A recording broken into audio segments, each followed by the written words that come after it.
Même pas peur, vaillant petit tailleur.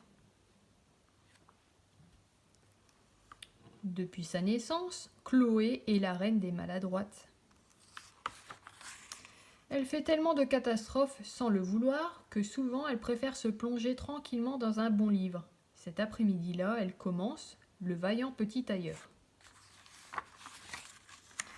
Il était une fois un petit tailleur qui s'ennuyait dans son échoppe.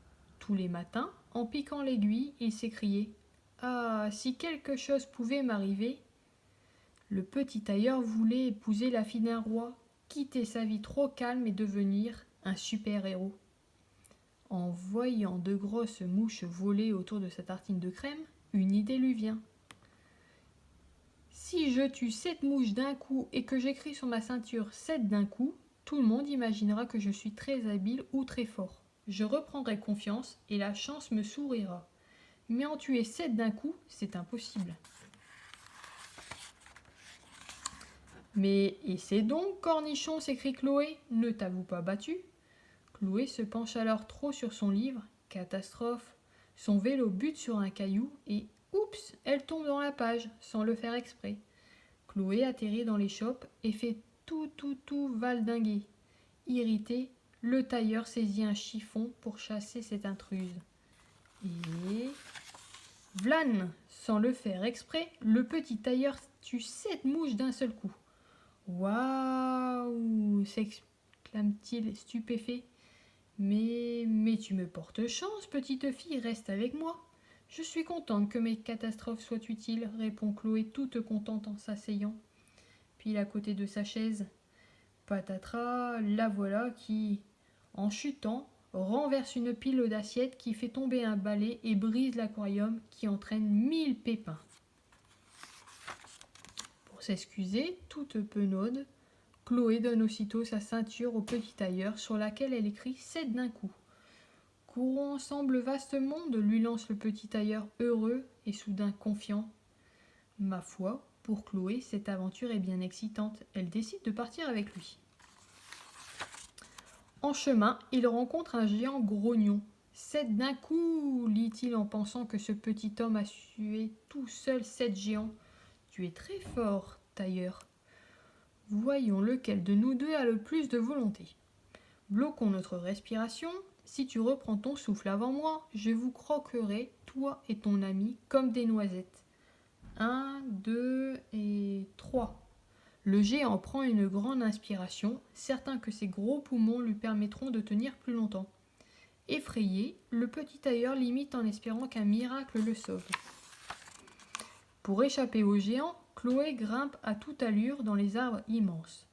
Affolée, elle rate une branche et, badaboum, tombe dans le vide, directement sur la tête du géant grognon. Et toc, le voilà assommé d'un coup.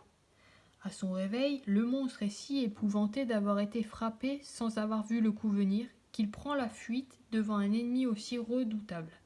On n'en entendra plus jamais parler, bon débarras. Jusqu'où me porteras-tu chance ? Jubile le petit tailleur en remerciant Chloé avec émotion. Avec toi, rien de ce qui était prévu n'arrive. Ta maladresse déjoue le mauvais sort. Je suis ravie de t'être utile, répond Chloé. Désormais amis, le petit tailleur et Chloé poursuivent leur voyage. Dès que les passants lisent 7 d'un coup sur sa ceinture, ils imaginent aussitôt que c'est un super-héros. Sa réputation grandit et parvient jusqu'aux oreilles du roi, qui l'invite alors avec Chloé dans son palais. Si tu me débarrasses des 2 grands loups qui dévorent les enfants de mon royaume, pourtant rempli de pièges, je te donnerai la main de ma fille. Prends avec toi mes chasseurs les plus féroces. Je n'en ai nul besoin, sire, répond le petit tailleur, car qui est capable d'en tuer 7 d'un coup n'a pas peur de 2 loups.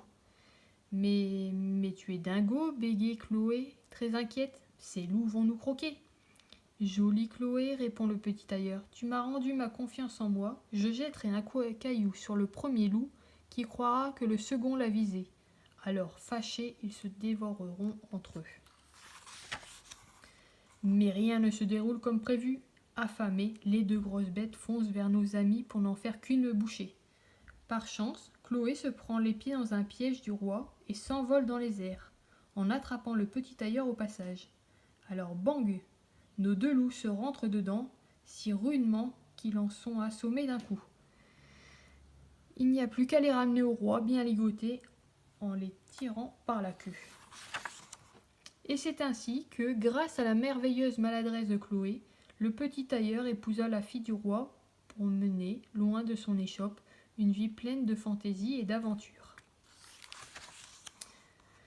D'un coup, la voilà revenue dans sa vraie vie à elle. Ouf, elle se souviendra toujours de ce mariage inattendu. Et je crois que le petit tailleur, comme elle, aura toute sa vie confiance en lui.